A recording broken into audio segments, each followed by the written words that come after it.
Nay giới thiệu mọi người là cái kiềm ép Gold 12 tấn, em sử dụng thủy lực bằng tay. Này là cái họng ép của nó là 38 ly, khoảng hở này, có thể ép được với cái KR929. Đây thì nó rất là đẹp. Đây, cán này là cán phíp này, phíp cách điện.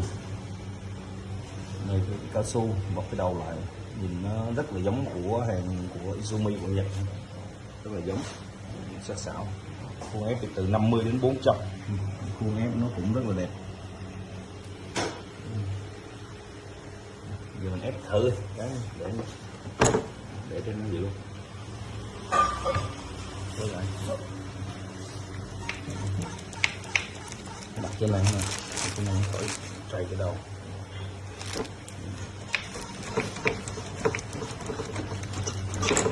Này nó sẽ tự ngắt ha. Rồi ngắt rồi, quay này qua trả về. Rất là đẹp một. Rồi ok, chúc bạn.